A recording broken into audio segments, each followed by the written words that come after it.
Il a créé les Rolling Stones, il a choisi les membres, il a trouvé le nom, il a défini le son. Et puis, 7 ans plus tard, les hommes qu'il avait lui-même recrutés l'ont mis à la porte de son propre groupe. 3 semaines après, il était retrouvé mort au fond de sa piscine. Il avait 27 ans. Cette histoire s'appelle Brian Jones. Et c'est peut-être l'histoire la plus sombre, la plus injuste, la plus fascinante que le rock'n'roll ait jamais produite. Parce que Brian Jones n'est pas seulement le membre oublié des Rolling Stones, il est leur fondateur, leur âme originelle, celui sans qui Mick Jagger et Keith Richards n'auraient jamais formé le plus grand groupe de rock du monde. Et pourtant, son nom ne figure pas sur les affiches, son visage ne vend pas les compilations, son histoire n'est racontée que dans les marges, comme si le destin avait décidé de l'effacer 2 fois, d'abord de son vivant, ensuite de la mémoire collective. Alors aujourd'hui on va raconter cette histoire. La vraie, celle de l'homme qui a tout créé, et que tout a détruit. Tout commence à Cheltenham dans le Gloucestershire. Le 28 février 1942, Lewis Brian Hopkins Jones naît dans une famille respectable et éduquée musicale. Son père est ingénieur, sa mère est professeure de piano. Brian grandit dans un environnement ordonné, bourgeois, où les règles sont claires et les attentes précises. Il est brillant à l'école, doué pour les études. L'avenir semble tracé, mais Brian est asthmatique, myope, hypersensible. Et surtout, il entend quelque chose que ses parents n'entendent pas. Cette musique qui arrive d'Amérique. Le blues, Robert Johnson, Muddy Waters, Chuck Berry. Cette musique noire, viscérale, brûlante, qui n'a rien à voir avec le piano classique de sa mère. Brian est foudroyé. Il apprend la guitare, puis l'harmonica, puis le saxophone, puis la clarinette, puis tout ce qu'il peut trouver. Il est musicalement insatiable, un de ces rares êtres qui entendent la musique différemment des autres, qui la ressentent avant de la comprendre. À 16 ans, il fait enceinte une camarade de classe de 14 ans. Scandale dans la bonne société de Cheltenham. L'enfant est placé à l'assistance publique. Brian n'assume pas. C'est le premier d'une longue série d'abandons. Son père, Abu, le met à la porte. Brian se retrouve à la rue, à 17 ans sans argent, sans adresse, avec juste sa guitare et ses rêves. Il part pour Londres, 1962, il a 20 ans. Il fréquente les clubs de jazz, les bars enfumés, les caves où le blues britannique est en train de naître. Et dans l'un de ces endroits, l'Ealing Jazz Club, il rencontre 2 jeunes gens qui partagent sa passion pour le blues américain. Mick Jagger et Keith Richards. Brian les recrute. C'est lui qui choisit les membres. C'est lui qui trouve le nom Rolling Stone emprunté à une chanson de Muddy Waters. C'est lui qui pose les bases musicales. C'est lui le chef, le leader, l'architecte. Les Rolling Stones explosent rapidement. En 1963, ils signent leur premier contrat. En 1964, ils déferlent sur l'Amérique. Avec les Beatles, ils sont les 2 visages de la British Invasion, cette vague musicale britannique qui va transformer la culture populaire mondiale. Mais là où les Beatles sont polis, consensuels, approuvés par les parents, les Stones sont dangereux, provocateurs, sexuels, et Brian Jones incarne cette danger plus que n'importe qui, ce visage d'ange blond aux manières de dandy qui joue du blues comme s'il l'avait toujours su, comme si cette musique coulait dans ses veines depuis la naissance. Musicalement, Brian est le génie du groupe.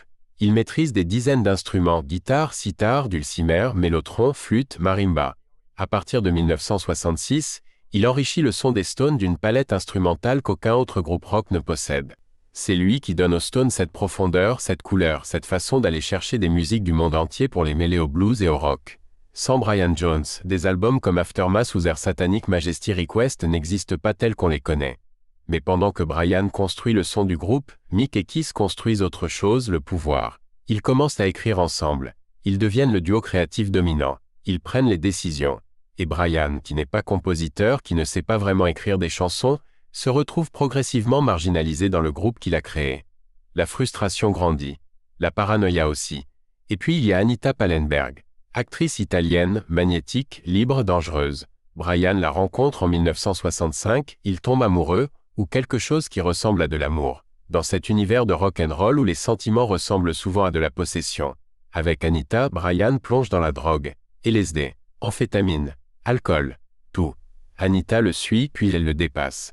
Et en 1967, sur le tournage d'un film en Allemagne, Keith Richards et Anita Pallenberg tombent amoureux l'un de l'autre. Anita quitte Brian pour Keith.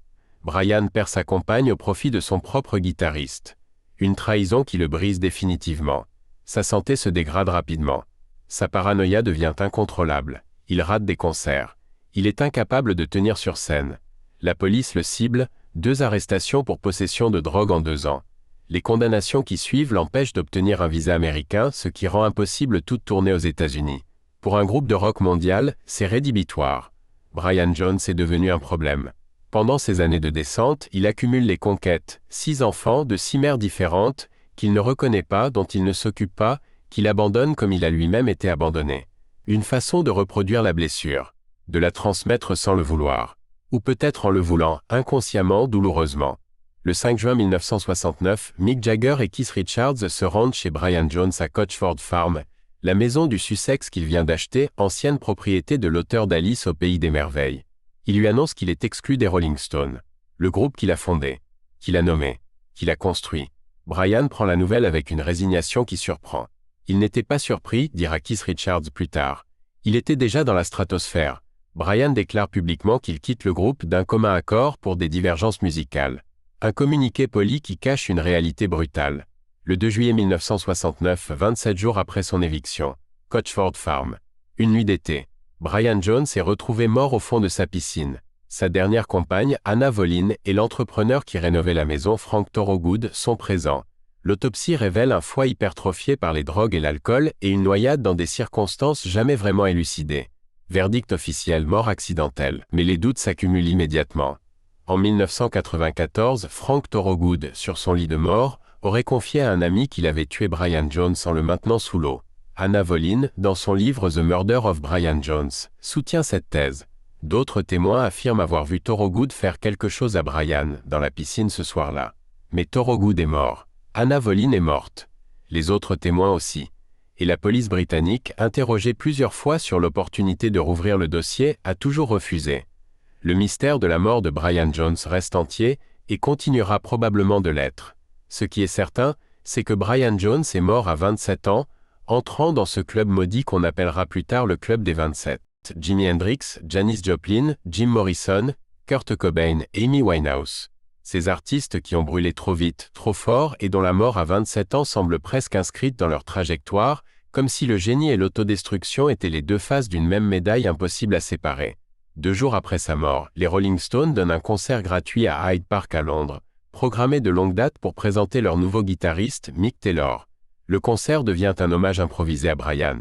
Mick Jagger lit un poème de Shelley. Des milliers de papillons blancs sont lâchés dans le ciel de Londres. Des centaines de milliers de personnes sont présentes. C'est l'un des moments les plus émouvants de l'histoire du rock. Et les seuls Rolling Stones présents aux obsèques de Brian quelques jours plus tard sont Charlie Watt et Bill Wyman. Ni Jagger, ni Richard. Alors que reste-t-il de Brian Jones? Musicalement, une révolution. Il est celui qui a introduit le blues dans la pop britannique et changé la direction de la musique populaire mondiale. Il est celui qui a osé mêler le sitar indien, la flûte marocaine, le dulcimer appalachien au rock'n'roll. Des décennies avant que la world music soit un concept. Son influence se retrouve chez des artistes aussi différents que Johnny Marr, Jack White ou Beck. Sans Brian Jones, les Rolling Stones sont un autre groupe. Peut-être un grand groupe. Pas ce groupe-là. Humainement, une blessure, 6 enfants abandonnés, des femmes blessées. Une incapacité fondamentale à aimer sans blesser, à recevoir sans détruire. Comme si cet homme qui voulait être aimé par tous n'avait jamais appris à aimer vraiment. Bill Wyman résume mieux que quiconque, il a créé le groupe, il a choisi les membres, il a nommé le groupe, il a choisi la musique, il nous a trouvé des concerts. Très influent, très important. Et puis il a perdu son pouvoir peu à peu, et il l'a gâché. Et tout s'est envolé. Brian Jones voulait être vu, reconnu, aimé. Il a créé l'un des plus grands groupes de l'histoire de la musique. Et il est mort seul, à 27 ans, au fond d'une piscine, pendant que les hommes qu'il avait choisis préparaient leur prochain album sans lui. Il y a dans cette histoire quelque chose d'insupportable. Quelque chose qui dit que le talent ne suffit pas. Que créer quelque chose ne vous appartient pas pour toujours. Que la gloire peut vous avaler aussi vite qu'elle vous a élevé. Et que parfois, les fondateurs sont les premiers oubliés. Brian Jones méritait mieux. Le monde du rock le sait. Il a mis 50 ans à le reconnaître, mais il le sait.